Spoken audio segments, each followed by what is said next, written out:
Apple is brilliant at one thing. It isn't just making phones. It is making you believe that yesterday's technology is tomorrow's revolution. And right now, the noise around the upcoming iPhone 17e is getting deafening. Everywhere you look, there are headlines about this being the budget king or the flagship killer. They want you to think this is the moment Apple finally gives us a perfect balance of performance and price. But I need you to stop listening to the marketing for a second. We need to look at what is actually happening. Because when you strip away the shiny commercials and the clever naming schemes, the iPhone 17e isn't looking like a gift to the fans. It looks like a trap. Let's be real about the performance rumors, because this is where the biggest trick is hiding. On paper, everything looks fantastic. The reports are flying around claiming the iPhone 17e will feature the A19 chip. That sounds incredible, right? It is the same generation of silicon that will be powering the flagship iPhone 17 lineup. It sounds like you're getting a Ferrari engine in a Toyota Corolla. But Apple doesn't work like that. They never have. If you look closer at the leaks, you will see the catch. It is expected to be a scaled-down version of a chip. In the tech world, we often call this binning. They take the chips that didn't quite make the cut for the Pro models, disable a few cores, lower the speed, and slap a new label on it. So, while the marketing materials will scream, A19 power, you aren't actually getting the full experience. The real raw power is being gatekept for the people spending $1,000 or more. This is a classic move.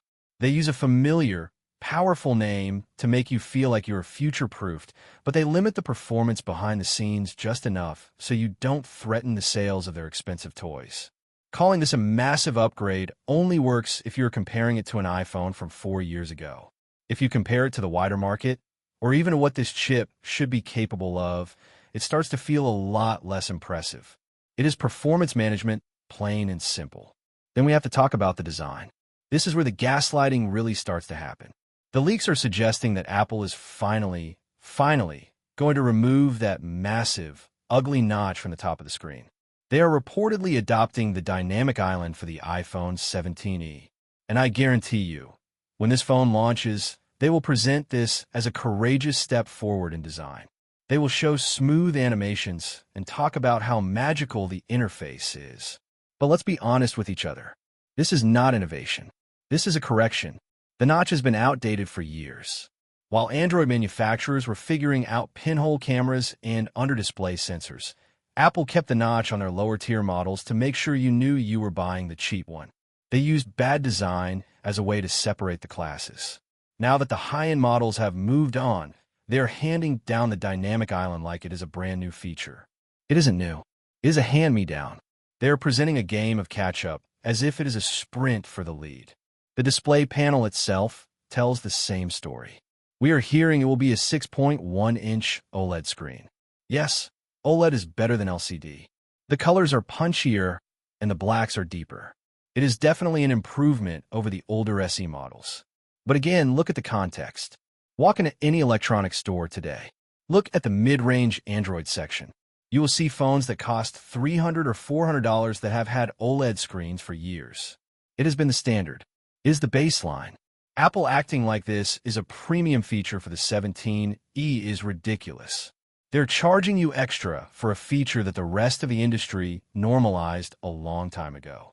But nothing shows Apple's strategy better than the camera situation.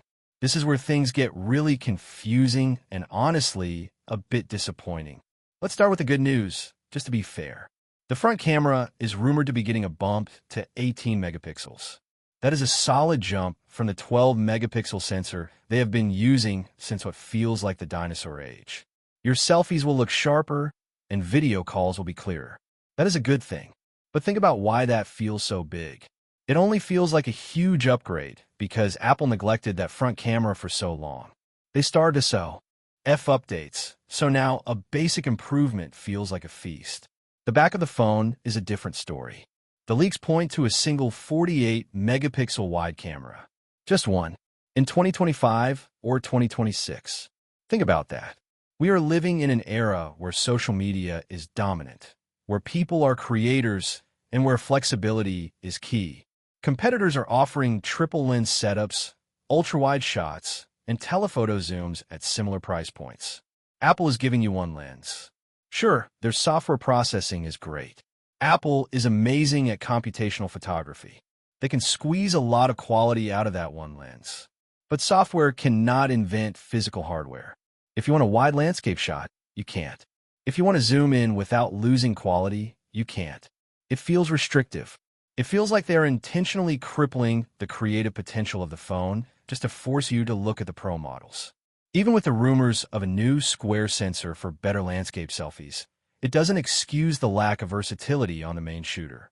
Now, we have to talk about the price because this is where the value argument falls apart. The expected price is floating between $599 and $649. On the surface, you might say, well, that is hundreds of dollars cheaper than the $999 flagship. And you would be right. It is cheaper. But cheaper does not mean good value. Value is about what you get for your money. At $650, you are entering a very competitive bracket. You are going up against flagship killers from Google, Samsung, and OnePlus that offer better screens, more cameras, and faster charging. If the iPhone 17e launches in early 2026, which is the rumored window, the competition will be even fiercer. By then, the standard for a $600 phone will be even higher. Apple is banking on the fact that you won't look at the specs. They are banking on you just wanting the blue bubble and the Apple logo. They're counting on brand loyalty to make you ignore the fact that you are paying premium prices for recycled hardware. This leads me to my honest opinion on this product. The iPhone 17, it looks like a masterclass in compromise. It is a phone built by accountants, not engineers. It feels like every single decision, from the single camera to the bin chip, was calculated to give you just enough to keep you in the ecosystem, but not enough to make you happy. They're terrified that if they make the cheap iPhone too good, nobody will buy the expensive one. So they hold back. They throttle the innovation. The iPhone 17 isn't designed to be the best phone for you. It is designed to be the most profitable phone for them. It is the good enough iPhone. And for $650 in the year 2026, good enough shouldn't be acceptable. You deserve better displays, versatile cameras, and uncompromised performance. Don't fall for the polish. Don't fall for the hype. Look at what is missing, not just what is there.